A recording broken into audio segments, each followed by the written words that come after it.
versículo 26 e 27, a Escritura Sagrada diz assim: Disse Deus, façamos o homem à nossa imagem, conforme a nossa semelhança, e domine sobre os peixes do mar, sobre as aves dos céus, sobre o gado, sobre toda a terra, e sobre todo o réptil que se move sobre a terra. E criou Deus o homem à sua imagem, a imagem de Deus o criou, homem e mulher os criou. Amém, meus irmãos? No domingo anterior, nós iniciamos uma série de reflexões inspiradas no livro de Gênesis, e como eu mencionei, todas as vezes que eu ocupar a tribuna da IPR nesse ano, aos domingos, a gente vai estar meditando sobre o livro de Gênesis, que faz parte do nosso desafio de leitura bíblica do ano de 2022.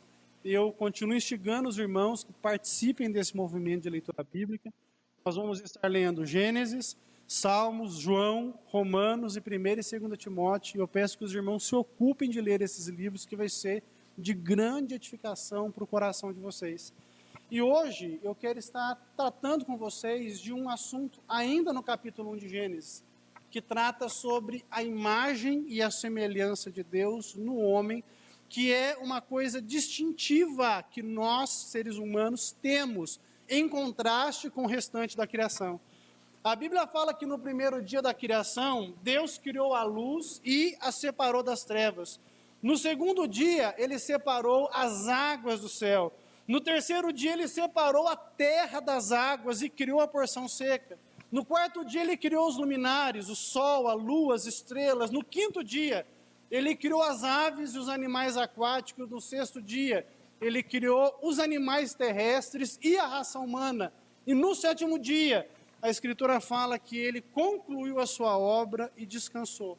Ao longo de todas essas afirmações, é decorrente que Deus fale que aquilo que ele fez era bom.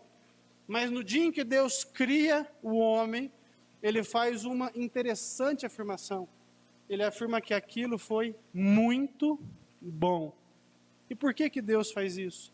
Porque, diferente de qualquer outro elemento da criação, eu e você carregamos em nós a imagem e a semelhança de Deus. E isso dignifica a raça humana distintivamente com todo o restante da criação.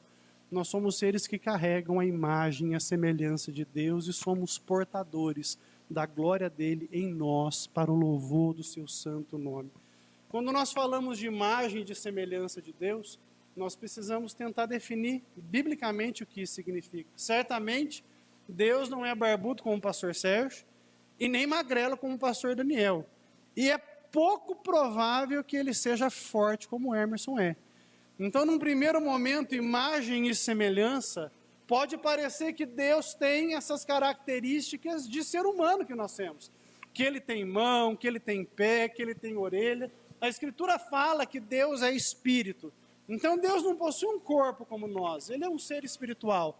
Todas as vezes que a Escritura fala das mãos de Deus, dos olhos de Deus, dos ouvidos de Deus, está falando isso num recurso linguístico chamado antropomorfismo. É você atribuir a um ser espiritual características humanas para a gente poder entender Deus, porque a nossa mente não é capaz de entendê-lo. Contudo, Deus ele é um ser espiritual. Então, imagem e semelhança certamente não se refere à aparência, porque Deus não tem aparência humana.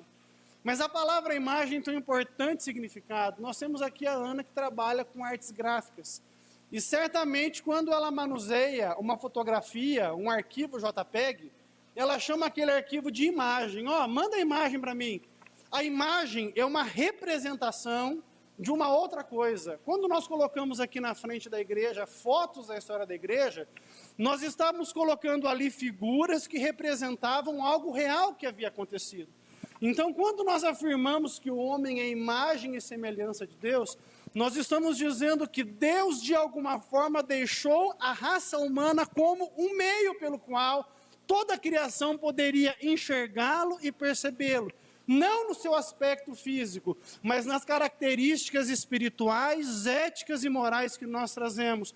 O homem foi feito para ser bom como Deus é bom. O homem foi feito para ser santo como Deus é santo. O homem foi feito para ser justo como Deus é justo. O homem foi feito para a retidão como Deus é retidão perfeita e absoluta. Dessa forma, o fato de em todo mundo haverem seres humanos, o profeta pode falar: a terra está cheia da glória de Deus e do conhecimento desta glória. Por quê? Aonde existe um ser humano, ali há uma expressa imagem daquilo que Deus é.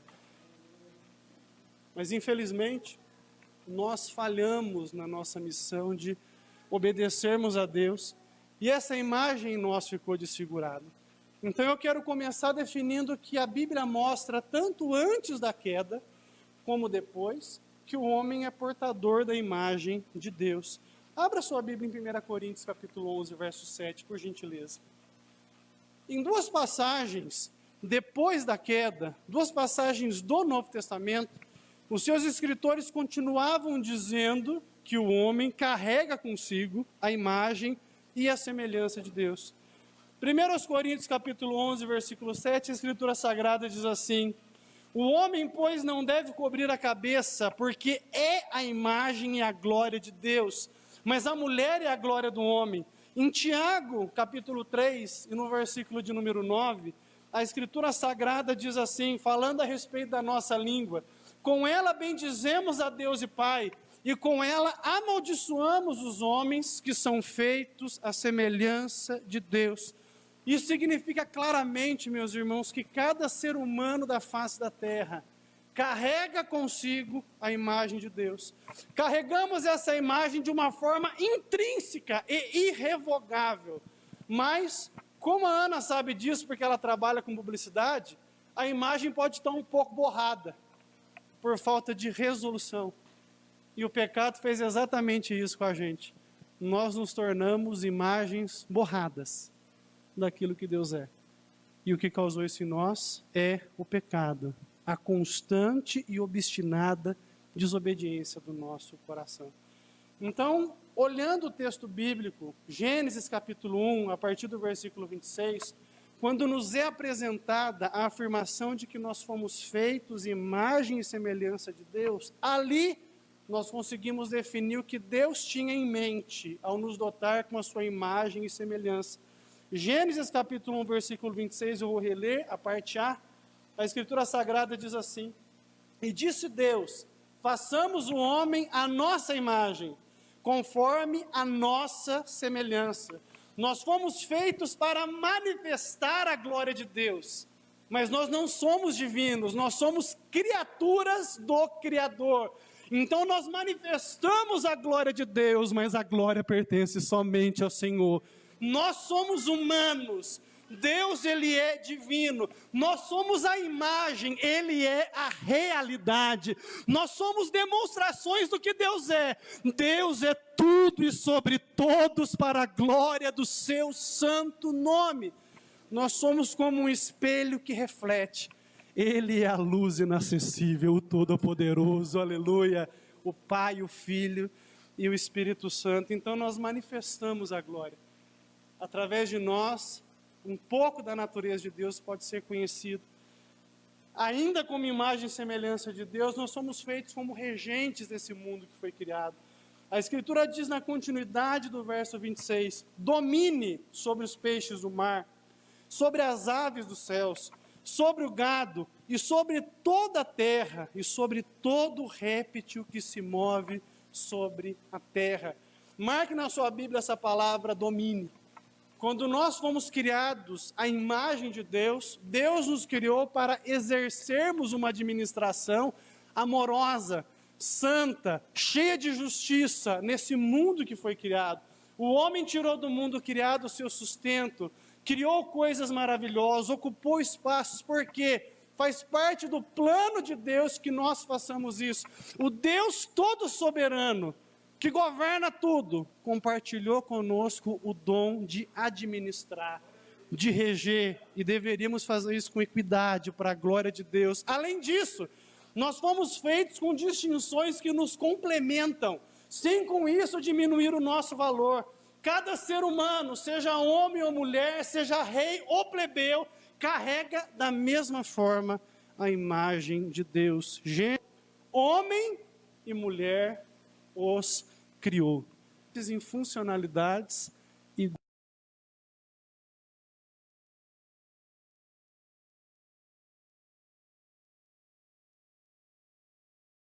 iguais em importância e valor para a glória do nome de Jesus. Homem e mulher se complementam e ambos carregam da mesma forma a imagem de Deus. Além disso, nós fomos criados para multiplicarmos e dominarmos o mundo. Gênesis capítulo 1, versículo 28.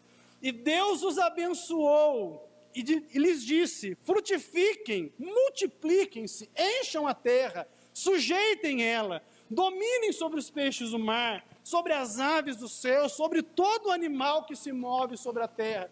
Vocês percebem que mesmo o homem vivendo hoje no estado do pecado, ele cumpriu a determinação de Deus porque ele carrega a imagem de Deus consigo. A criação se sujeita ao homem porque o homem carrega consigo essa autoridade que lhe foi outorgada por Deus.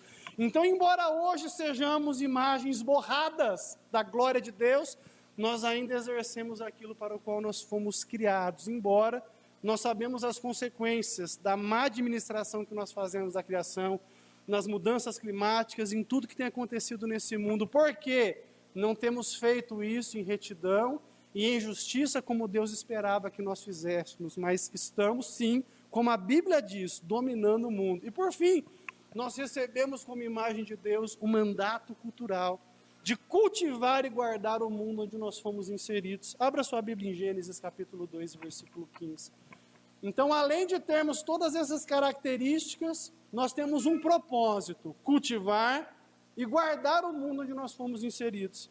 Gênesis capítulo 2, versículo 15, a Escritura diz assim: e tomou o Senhor Deus o homem, e o pôs no jardim do Éden para o lavrar e o guardar, ou para o cultivar e o guardar. Então você percebe que quando Deus nos criou, Ele tinha um propósito muito específico. Nós precisaríamos reger, governar, conduzir esse mundo com equidade, com justiça. Da fartura que a terra promove, nós deveríamos ter mentalidade santa e amorosa de repartirmos entre aqueles que mais precisam.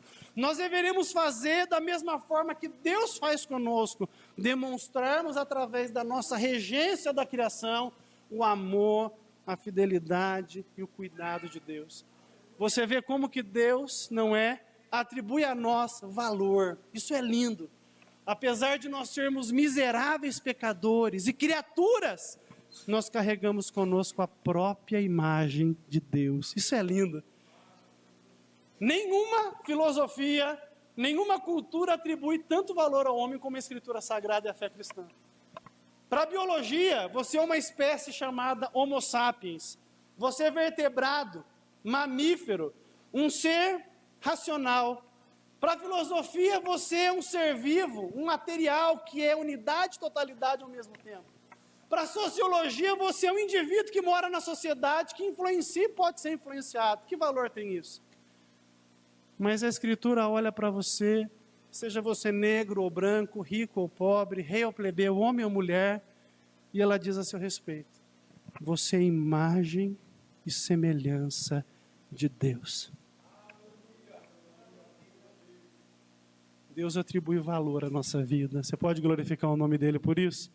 Dessa forma, é tão importante a vida humana, ainda que maculada pelo pecado, que Deus afirmou a santidade dessa vida por sermos nós portadores da imagem de Deus. Gênesis capítulo 9, versículo 6, quando Deus viu a velocidade com que a violência se espalhava na terra por conta do pecado do homem, Deus determinou ali uma sentença que deveria ser respeitada pela humanidade para que a vida humana fosse preservada, conservasse-se íntegra. A Escritura diz assim: quem derramar o sangue do homem, pelo homem o seu sangue será derramado, porque Deus fez o homem conforme a sua imagem. A sua vida é sagrada aos olhos de Deus. Deus atribui valor para você. Não importa a forma como você se encontra hoje ou por que caminhos ruins o pecado levou você. Mas Deus se importa com você. A sua vida é preciosa a Ele por quem você está, a própria imagem de Deus. Você pode glorificar o nome de Jesus Cristo por isso? Todos os conceitos que existem hoje sobre direitos humanos, sobre a necessidade da preservação da nossa raça, baseia-se no princípio inegociável de que nós temos a imagem de Deus em nós. É fato que às vezes essa imagem fica borrada, né, irmãos? Tem hora que essa imagem fica meio borradinha. E isso aconteceu por causa do pecado. Nós vamos falar sobre isso em algumas semanas. Mas quando o homem desobedeceu a Deus ali no Éden e a sua vida foi maculada pelo pecado, aquilo que deveria ser um brilho resplandecente tornou-se uma imagem bastante embaçada. Quem tem espelho em casa sabe que de tempo em tempo tem que dar uma limpadinha no bichinho, porque ele vai ficando sujo, né, Rodrigo? Tem hora que você vai dar uma olhada lá, é tanta mancha no espelho que você mal consegue se enxergar. Assim o pecado fez conosco. Nós nos tornamos imagens embaçadas de Deus, borradas, mas ainda conseguimos refletir alguma coisa da natureza divina. É tão verdade que nós ainda carregamos a imagem e a semelhança de Deus, mas dessa forma, que em Gênesis capítulo 5, versículo 3, aconteceu algo muito interessante. Abra sua Bíblia aí, por gentileza. Depois que Adão perdeu o seu filho Abel, morto por Caim, ele teve mais um filho. Esse momento aqui já é um momento muito específico em que o homem já estava completamente no seu estado de pecado. E olha o que a Escritura fala a respeito do filho que Adão teve. Adão viveu 130 anos e gerou um filho. A semelhança de Deus, está escrito aí? O que está escrito? A sua semelhança. Essa geração agora já começa a vir a semelhança de Adão, maculada pelo pecado, sem ser capaz de refletir a imagem de Deus com tanta clareza. Por conta disso, todo o testemunho da Escritura gira em torno do fato de que Deus está trabalhando nesse momento para restaurar a imagem dele na vida de homens e de mulheres que ele escolheu para a salvação. O trabalho de Deus não é enriquecer você, não é te dar casa na praia. Ele quer que você tenha a imagem dele refletida com clareza na sua vida, para a glória do nome do Senhor. O plano de Deus é de restaurar em nós a sua imagem. É tão verdade isso que em Efésios capítulo 1, verso 4 e 5, abra sua Bíblia, nós vemos que a eleição de Deus, embora seja uma ação secreta do Senhor, uma coisa que Ele não nos fala porque fez, como fez, de que maneira Ele desempenha, visa um propósito muito específico, de fazer com que dos bilhões de pecadores que habitam na face da terra, uma multidão tenha em si a imagem de Deus restaurada em sua vida. Efésios capítulo 1, verso 4 e 5, quem achou, diga glória a Deus. A Escritura Sagrada diz assim: como também nos elegeu nele, antes da fundação do mundo. Para quê? Para que fôssemos santos e irrepreensíveis diante dele em amor. Em outras palavras, eu escolhi esse povo para que eles vivam em retidão e em santidade, porque eu quero que eles reflitam a minha imagem. Não existe eleição sem santificação. Ninguém pode afirmar ser eleito se não busca sinceramente uma vida santa, irrepreensível, em amor, na presença de Deus. Eleição sem santidade é falsa conversão. Aqueles que Deus soberanamente escolhe, Ele também trabalha em seus corações para que resplandeçam obras de justiça para a glória do nome de Jesus Cristo. Então você que está aqui na igreja, você que foi escolhido por Deus, você que participa da promessa de salvação, Deus se importa com o estado da tua vida. Deus se importa com a sua santificação. Deus se importa com a sua transformação diária para tornar-se como Cristo Jesus. Nunca podemos fazer da escolha soberana de Deus um motivo para vivermos uma vida de pecado, uma vida bagunçada, uma vida sem razão, sem sentido, sem propósito. Não é o que a Bíblia ensina.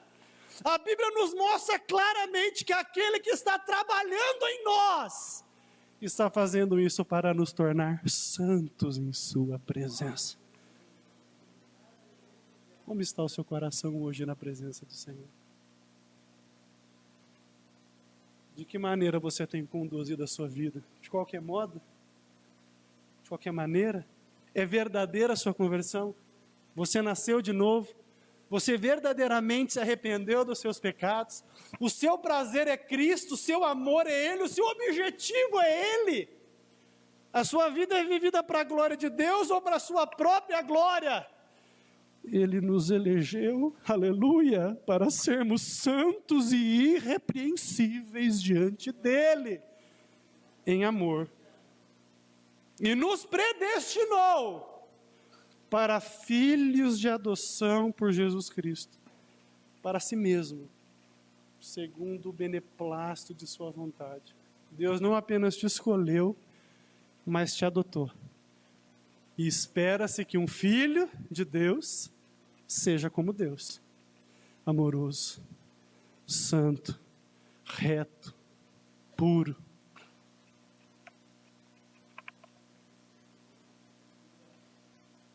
O plano de Deus é restaurar a imagem dele em você. Você não pode ser um garrancho. Você foi chamado para resplandecer a imagem de Deus. Você não pode ser uma imagem, um JPEG sem resolução, 72 dpi para uma impressão A3. Não.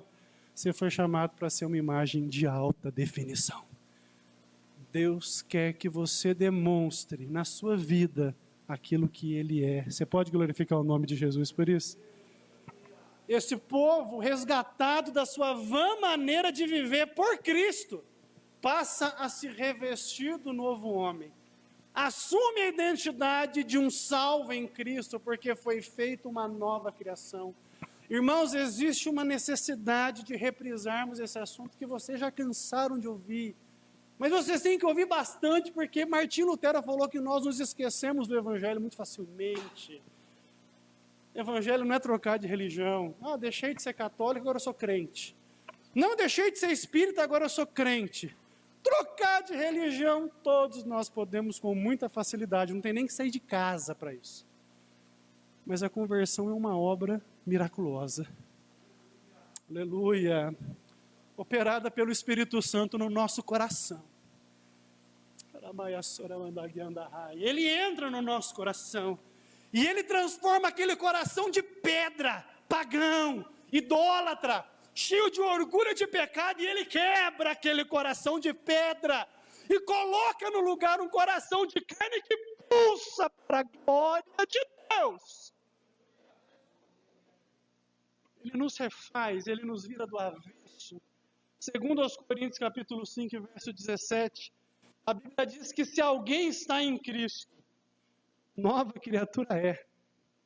As coisas velhas passaram. Tudo se fez novo. Você está em Cristo? Quem está em Cristo aqui, glorifica o nome dele nessa manhã. Se você está em Cristo, você é uma nova criação. As coisas velhas passaram. Passou, foi embora. Não quer dizer que ela não volte de vez em quando. Porque o velho homem não morreu nas águas do batismo, ele está bem vivo. E tem hora que ele aparece e quer tomar conta. Mas agora nós somos novas criaturas. Nós nascemos de novo pelo poder de Deus. Nenhum de vocês se lembra do primeiro nascimento que vocês tiveram. Mas é impossível se esquecer do segundo. Eu me lembro do dia que ele entrou na minha vida. Aleluia. Aleluia. Você ainda se lembra do dia da sua conversão? Você ainda se lembra do dia que ele se encontrou com você? Você ainda se lembra do dia que ele te encontrou perdido no lamaçal do pecado e falou: eu te escolhi, camarada, você é meu. Eu te chamei para você pertencer a mim, pega na minha mão, que eu vou te colocar em lugares celestiais em Cristo Jesus. Eu tenho algo para fazer na sua vida. Você ainda se lembra disso? Quando isso aconteceu, nós fomos despojados do velho homem. Aquela criatura que amava o pecado foi mudada, transformada. Efésios capítulo 4, versículo 22 a 24, fala disso, como que isso aconteceu conosco. Abra a sua Bíblia, ou acompanhe aqui se você tiver sem Bíblia. Paulo diz assim: olha, quanto ao trato passado, vos despojeis do velho homem, joga fora a velha natureza de vocês, que se corrompe pelas concupiscências do engano, e vos renoveis no espírito da vossa mente, e se revistam do novo homem, que segundo Deus é criado em verdadeira justiça e retidão. Quem nasceu de novo foi recriado em justiça e em retidão. Se antes eu amava a injustiça e o pecado, agora eu amo a justiça e aquilo que glorifica a Deus. Se antes eu amava o engano e o erro, agora eu amo a retidão e a santidade. Eu quero viver uma vida que agrade quem me salvou. Ele está trabalhando para restaurar a imagem dele em nós. Aqui eu preciso fazer uma pausa importante, atiçar a consciência de vocês. Você ainda aspira por essas coisas? Justiça, retidão? Ainda te incomoda a morosidade do seu crescimento espiritual? Você ainda se pega fazendo coisas que você fala, eu não devia estar fazendo isso? Você ainda se preocupa com os menores detalhes da vida, porque você sabe que você vai prestar contas a Deus um dia da forma como você administrou a sua vida? Ou você está vivendo para o próprio ventre, para satisfazer os seus próprios desejos? Está usando a religião talvez como uma plataforma para atingir os seus objetivos?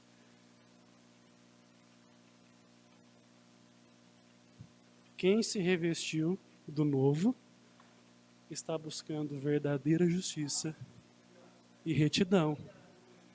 Eu estou aqui não para crescer, mas para que ele cresça e que eu diminua. Colossenses capítulo 3, verso 10 e 11. Esse assunto é tão importante que Paulo não se cansou de falar disso. Deus está fazendo essa obra em nós, restaurando a imagem dele em nós. Tirando o velho, colocando o novo. Aleluia, tem vinho novo para a gente aqui nessa manhã. Colossenses capítulo 3, verso 10 e 11.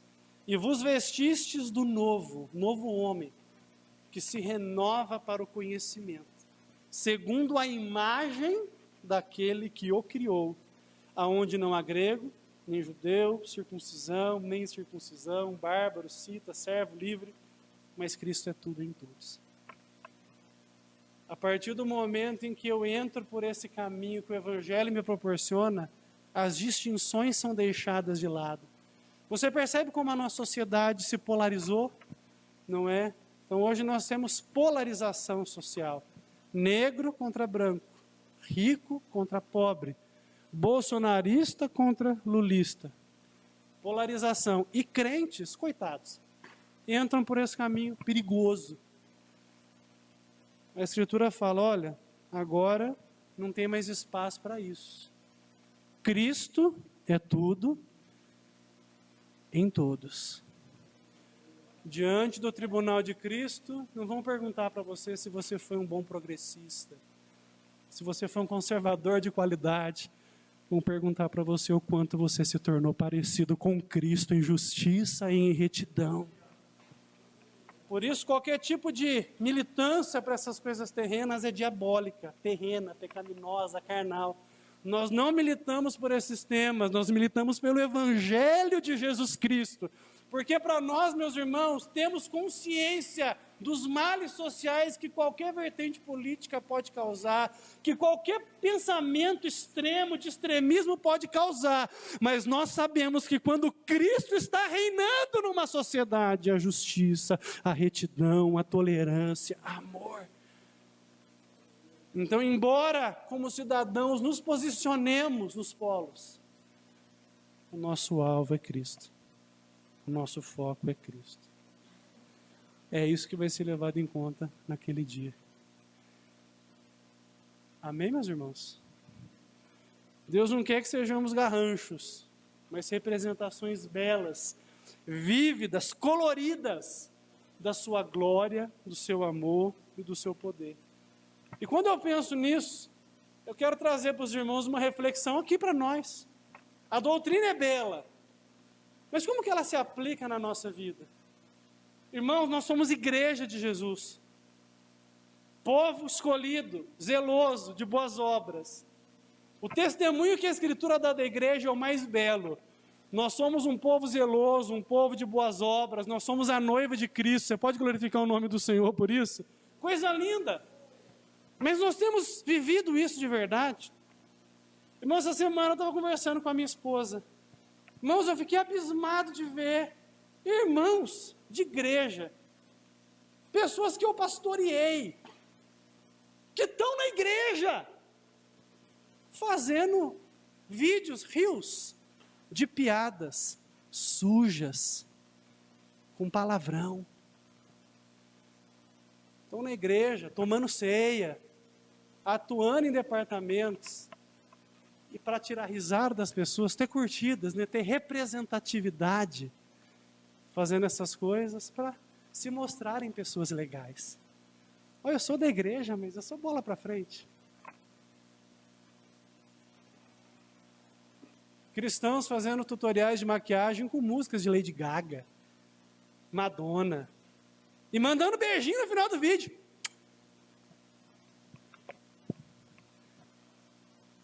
Pessoas que foram lavadas no sangue e agora estão se lavando na lama do pecado. E as dancinhas? Dançando funk. E aí chega na igreja, quer rodar no espírito.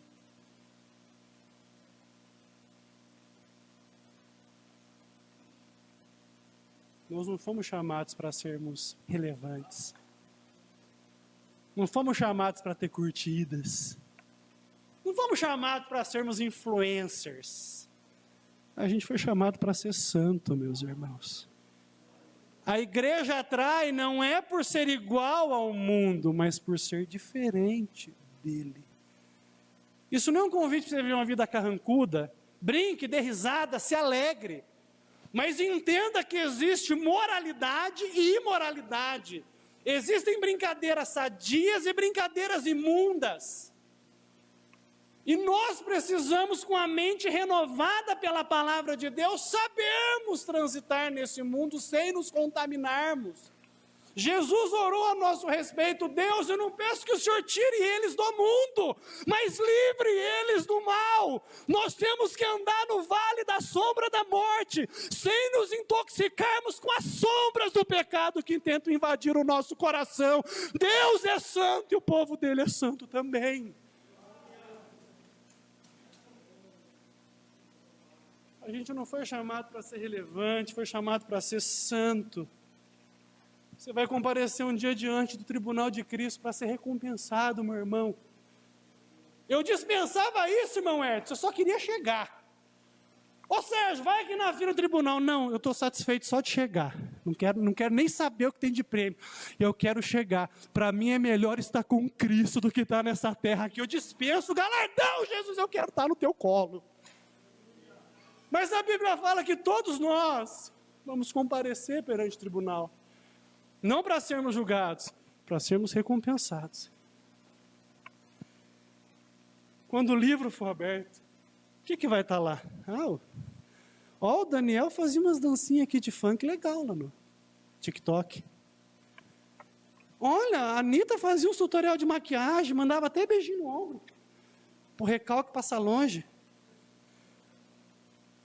Já imaginou?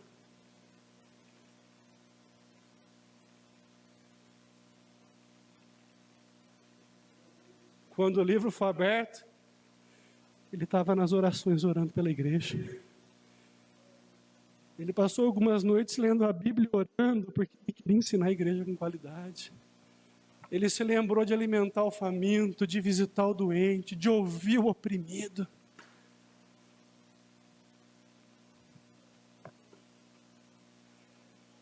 Está um pouco apertado, irmão. Mas na igreja é assim. O caminho do céu ele é estreito. São poucos que o encontram. E se nós fomos lavados dos nossos pecados, nós precisamos objetivar a santificação na nossa vida. Eu não posso estar enamorado com aquilo que pregou Jesus na cruz. Eu tenho que estar enamorado com Cristo e para a glória dele. Perdemos a mão.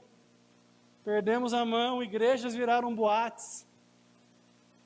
Com batidão. Com gente pulando, se agarrando. Perdemos a mão. Mas o avivamento está chegando, irmãos. E esse avivamento não vai fazer a gente pular, vai fazer a gente abrir a Bíblia, ler e falar, está errado, eu quero glorificar a Deus, eu não vou me misturar com essas coisas, a Bíblia fala o que eu tenho que fazer, o avivamento já está chegando. E Deus pergunta para você, você vai fazer parte do avivamento?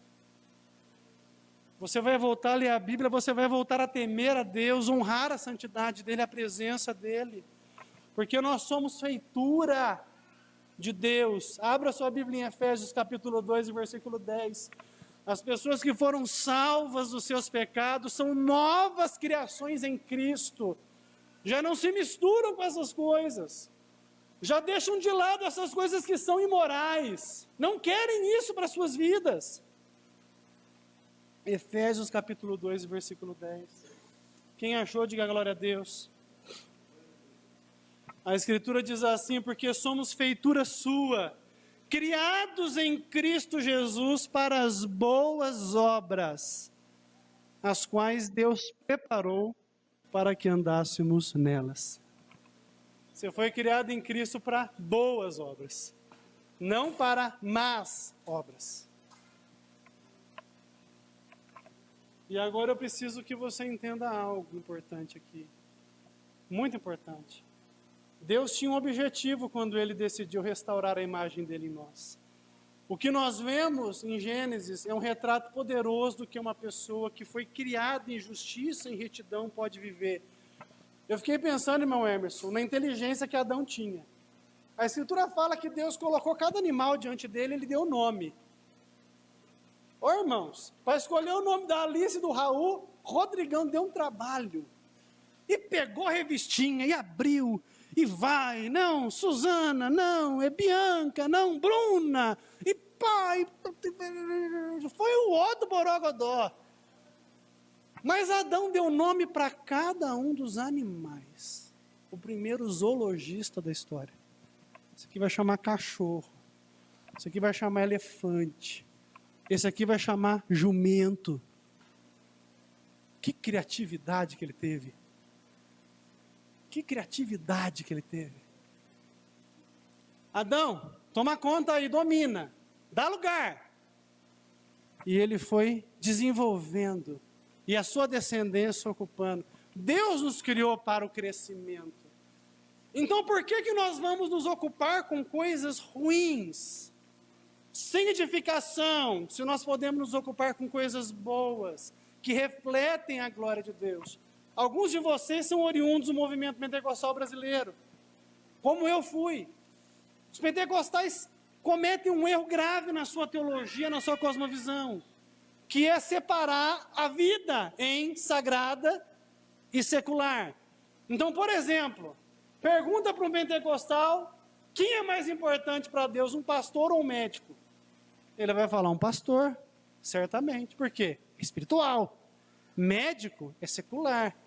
Mas um pastor pode matar muitas vidas. E um médico pode salvar. A Bíblia não permite essa separação, esse dualismo. Na Bíblia, toda a nossa vida, de nós que somos salvos, imagem e semelhança de Deus, toda a nossa vida é espiritual. Toda. Não há distinção. Quando Paulo fala sobre isso, o lema reformado de 1 Coríntios 10 e 31 está escrito: quer comais, quer bebais, ou façais qualquer outra coisa, façam tudo para a glória de Deus. Se houvesse um dualismo na vida, Paulo falaria: quer pregais, quer orais, ou fazer missões, façam tudo para a glória. Mas ele fala coisas simples: quer vocês estejam comendo ou bebendo, façam isso para a glória de Deus. toda a nossa vida é espiritual. Toda a nossa vida deve ser santa. Toda a nossa vida é sagrada. Tudo que nós fazemos deve ser feito dessa forma, para a glória de Deus. Por isso, meu irmão, nós precisamos viver uma vida exemplar. Pessoas que estão sendo transformadas conforme a imagem de Cristo, devem se esforçar para viverem vidas equilibradas, vidas exemplares. Abra sua Bíblia em 1 Pedro, capítulo 2, versículo 12. Olha que interessante isso, que a Escritura nos apresenta. 1 Pedro, capítulo 2, versículo 12.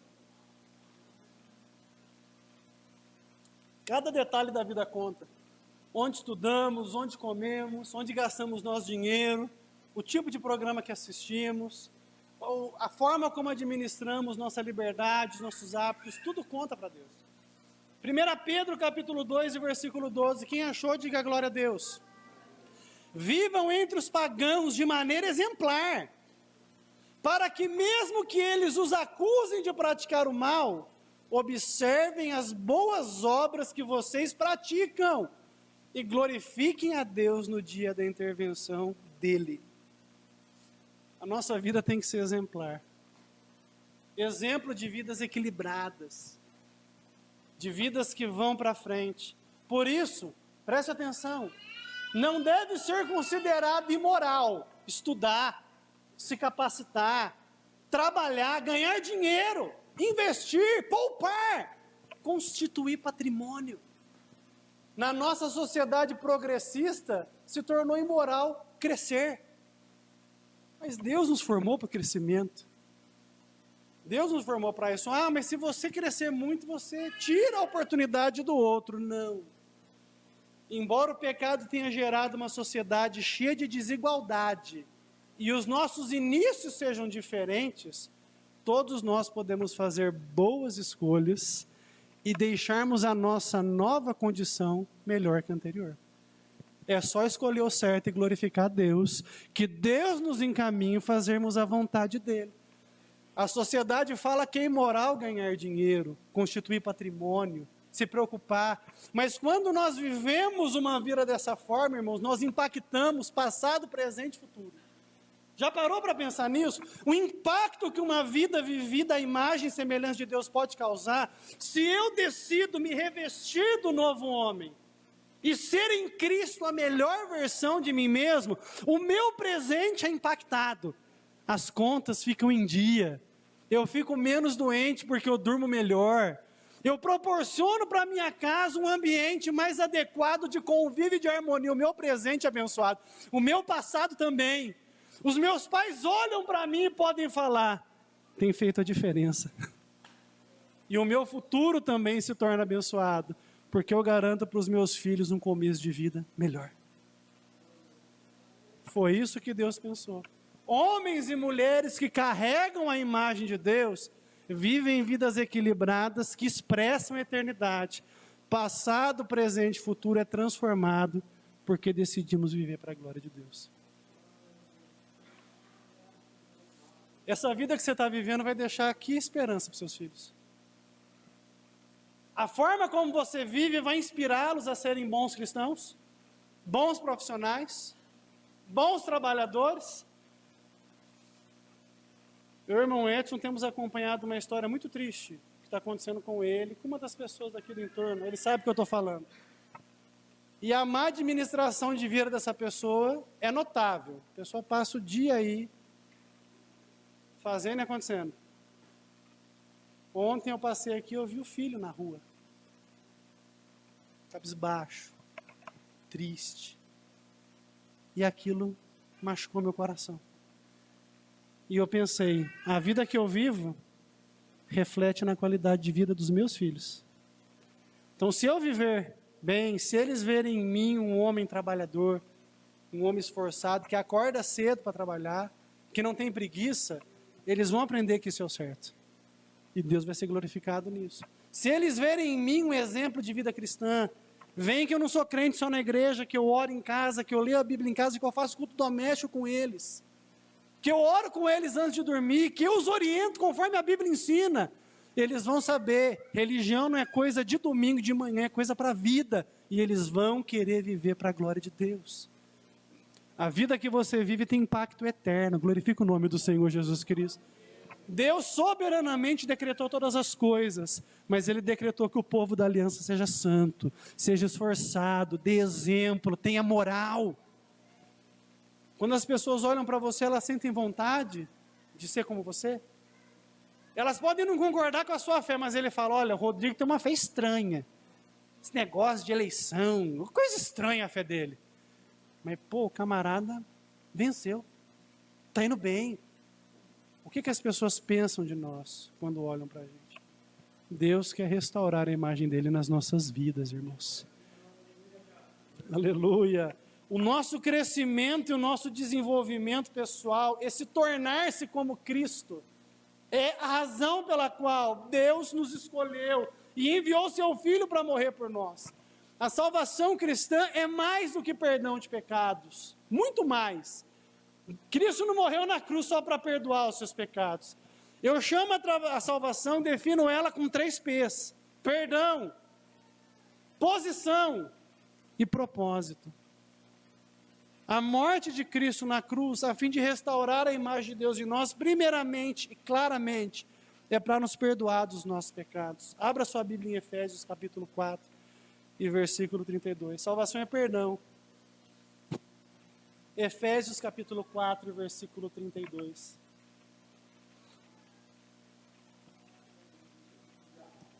Todos os irmãos acharam? Olha o que a Escritura fala. Antes, sede uns para com os outros benignos, misericordiosos, perdoando-vos uns aos outros, como também Deus vos perdoou em Cristo. Você é uma geração perdoada, louvado seja Deus. Já não há condenação contra a sua vida, louvado seja Deus. A cédula que era contra nós contrária, a lei de Deus que mostrava o nosso pecado, foi pregada na cruz, e nós fomos revestidos de Cristo para vivermos uma nova vida na presença dEle. Você foi perdoado. Mas nós também temos posição. Nós vivíamos alienados de Deus por causa do nosso pecado. Somente aqueles que se arrependeram dos seus pecados são filhos de Deus. O conceito popular de que todo mundo é filho de Deus não se sustenta na Bíblia. Não é assim que funciona. São filhos de Deus os que receberam Cristo como Senhor, que receberam esse poder de serem feitos filhos de Deus. Nós estávamos alienados de Deus por causa do nosso pecado. Mas agora, pela fé em Jesus, nós fomos justificados e a nossa posição mudou. Agora nós estamos diante do trono de Deus e do Cordeiro. Romanos capítulo 5, verso 1, abra sua Bíblia. Na salvação você encontrou perdão, mas você também encontrou posição, uma boa posição aos pés de Cristo. A Escritura diz, tendo sido, pois, justificados pela fé, nós temos paz com Deus, por nosso Senhor Jesus Cristo. Você tem boa posição hoje, irmão? Aleluia! Por causa de Cristo você foi justificado, já não resta condenação contra a sua vida. Deus está em paz com você. A salvação também é propósito.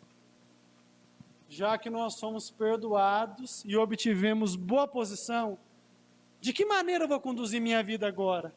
Para crescer em justiça e em retidão. Nem todos foram vocacionados para ser pastores. Eu brinco com o irmão Edson, eu falo, irmão Edson, eu não te imagino pastor, que você é bruto.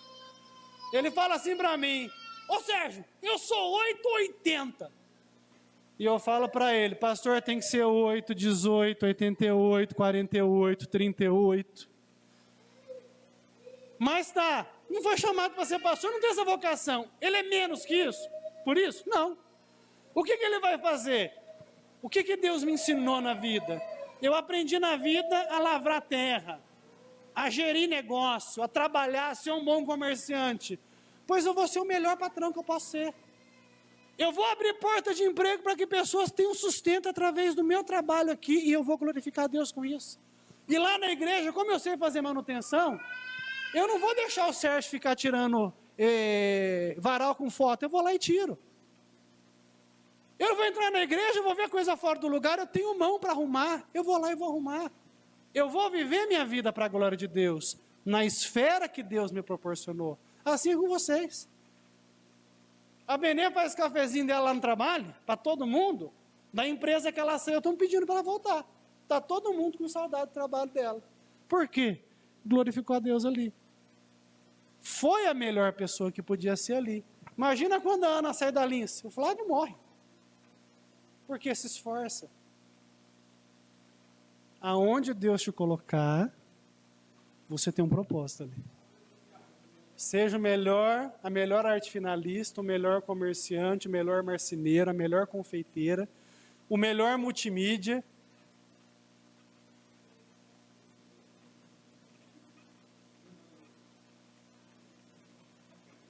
A melhor perfumista farmacêutica.